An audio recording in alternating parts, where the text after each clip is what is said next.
Hello, hello, hello. What's going on, y'all?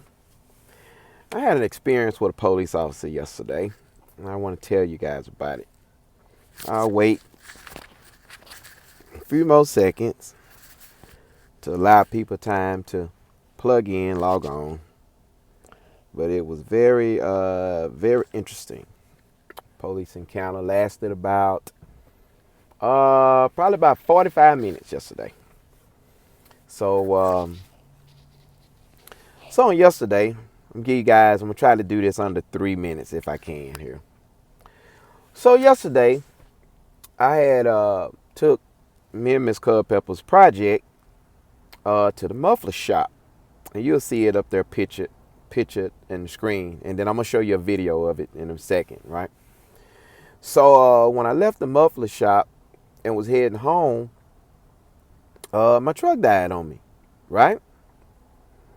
Well, so when my truck died on me, it was by a school zone. So I said, man, I got to move my truck because school will be letting out soon, and there'll be a lot of traffic. And so when I was at the school zone, I said, well, let me try to call the non-emergency police number. So I called to the non-emergency police number and told them, I said, I don't have any tools, no cables or nothing, and my truck is died right here at the intersection.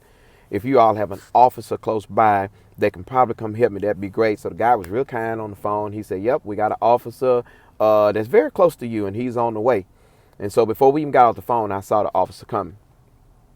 So the officer pulled behind me. I'm standing in front of my truck. I got on a corduroy suit that's full of like paint and stain from previous projects. You know, the kind of stuff that won't even come out no more, right? Even when you watch it, won't come out. Had a Dallas cowboy hat on. As a matter of fact, I got the hat right here. Had this hat on right here on my head. Officer came around to the front of the truck. And I said, how you doing, Mr. Officer? He said, how you doing, man? He said, what's wrong with your truck? So I told him, I said, man, I don't know. I just was driving from the shop, had all my paperwork. He didn't ask me for it, but I had my insurance, had my tags, everything on it. So he said, man, what happened to it? I told him, I said, man, it just quit on me. And it won't even say nothing. So we did realize that a cable was loose, right?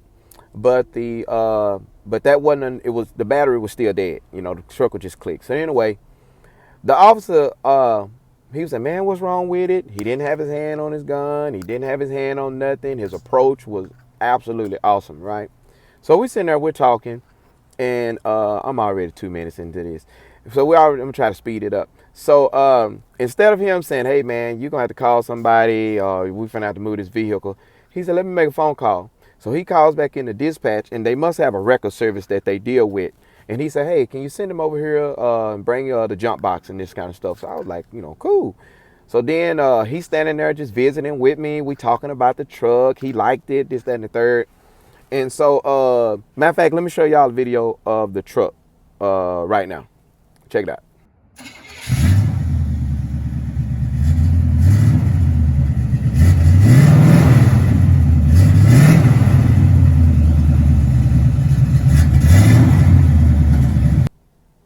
Okay, so the guy came and he was giving me a jump on my truck, right? And and the battery was so low that it was just clicking. Come to find out the alternator was no good.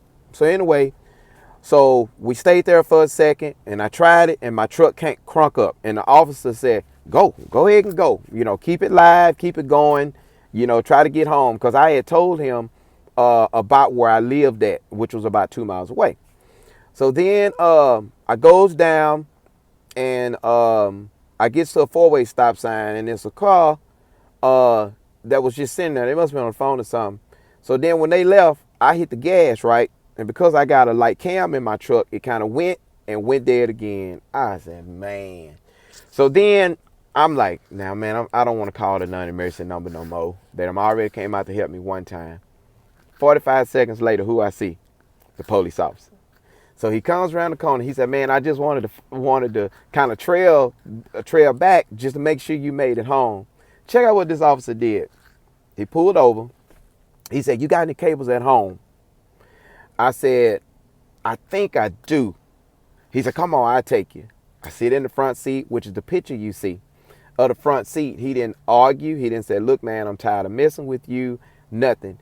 This man took me to my house, waited for me to look in the garage. And once I found out I didn't have no cables, right? So then I went and knocked on my wonderful neighbor's door, whom you see pictured there. And she said, let me look in the back of my truck. She said, oh man, I think my husband got him because he was doing something with the truck the other day. So then she called another neighbor that's down the street to see if he had some. By that time, my other neighbor pulled up and the police was turning around. So they was visiting. And then you'll see her pictured here, Miss Lynn and her wonderful husband, Michael. And so Lynn had some cables. And so me and the officer went back up there to my truck, put the cables on. He didn't rush me or nothing. He sit there, put the cables on. My truck started up. He said, go, hit it. I hit it. I get down the road. I get to the house, get my truck there. Who I see a minute later, here come the officer. He said, man, I just wanted to make sure you got home safely, man. And I told him how much I really appreciate it. So I wanted y'all to watch this video because y'all know just as well as I do, policemen are under fire. Not all policemen are crooked or bad, racist or whatnot. Not all of them are. There are some that are, but not all of them. And this officer took 45 minutes out of his day to help me and to make sure I got home safe. And I just want to give a shout out to Rowlett Police Department. So I know this video may or may not get shared, but if I was on here with black eyes and in handcuffs and beat all up, I imagine that this video would probably go viral and it would get the attention of everybody across the country. And those things are happening, but I just wanted to get on here and report a positive experience that I had with a police officer that took out of his time and he did not have to. He could have made me call a wrecker, which would have cost me $100 and some. He could have done anything else, but he took the time to help me. And I just wanted to say thank you. Y'all take care. Peace.